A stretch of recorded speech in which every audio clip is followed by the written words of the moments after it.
Assalamualaikum viewers. Today we are going to study biology chapter number 1, introduction to biology.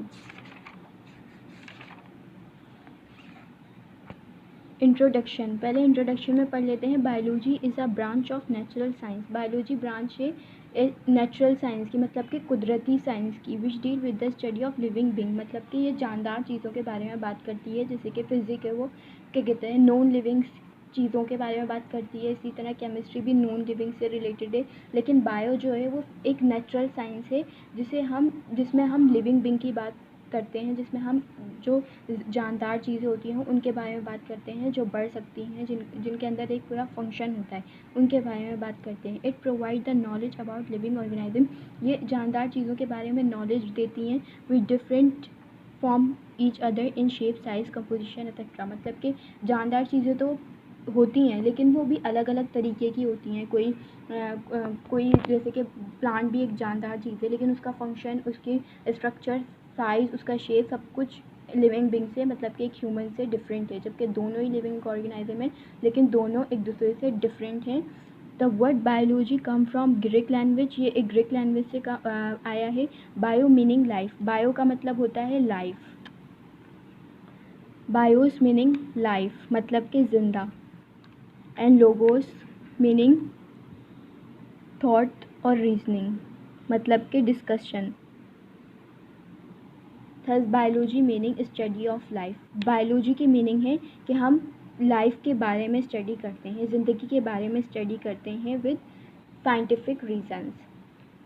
What is life? Life तो कोई भी define नहीं कर सकता, लेकिन अगर हम साइंटिफिक व्यू से देखें तो लाइफ को हम इस तरह डिफ़ाइन कर सकते हैं कि जिस भी ऑर्गेनाइज्म के अंदर डाइजेशन का प्रोसेस होता है, मतलब कि निज़ाम हाज़मा होता है, रिस्पायरेशन होता है, मतलब कि सांस लेने का प्रोसेस होता है, मेटाबॉलिज्म होता है, मतलब कि उसकी बॉडी के अंदर बहुत सारे रिएक्शंस हो रहे होते हैं। कभी क्या कहते हैं, वो रिस्पायरेशन का प्रोसेस एक साथ हो रहा होता है, तो वो खाना भी खा रहा होता है, तो उसका भी प्रोसेस हो रहा होता है। तो ये सारे प्रोसेस उसके एक साथ हो रहे होते हैं, तो वो मेटाबॉलिज्म कहलाता है। मूवमेंट, उसकी मूवमेंट हो रही होती है, वो एक मूव कर रहा होता है, जैसे कि human being is the best example of it.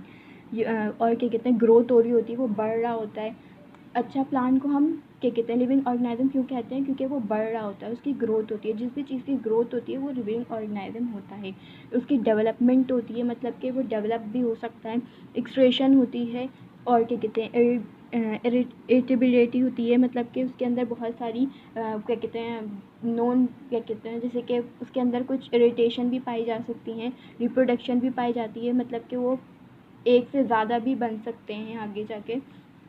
Division and branches of biology. Biology को डिवाइड कर दिया गया है तीन, क्या कहते हैं, स्पेसिफिक तो तीन है, लेकिन इसकी बहुत सारी ब्रांचेस आगे भी हैं।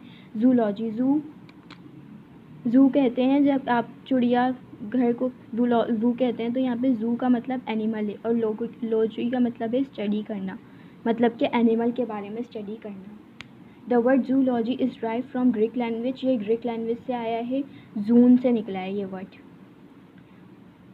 And logos meaning study of और नॉलेज, और लोगोस की मीनिंग स्टडी होता है। तो ये क्या किस चीज़ के बारे में पढ़ता है? एनिमल के बारे में पढ़ता है। एनिमल एक लिविंग ऑर्गेनिज्म है, तो जूलॉजी जो ब्रांच है बायोलॉजी की, वो सिर्फ एनिमल के बारे में पढ़ती है।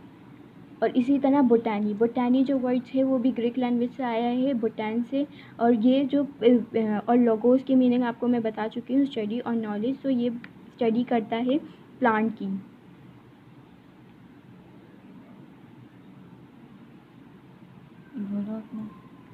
Microbiology, it deals with the study of microscopic organism. जो चीज़ें हमें दिख नहीं सकती, लेकिन जैसे कि बहुत सारे जर्म्स होते हैं लेकिन हमें दिखते नहीं हैं, बैक्टीरियाज होते हैं, वो सब जो इन सब की जो नॉलेज जो आ रही होती है वो हमें इस माइक्रोबायोलॉजी से आ रही होती है।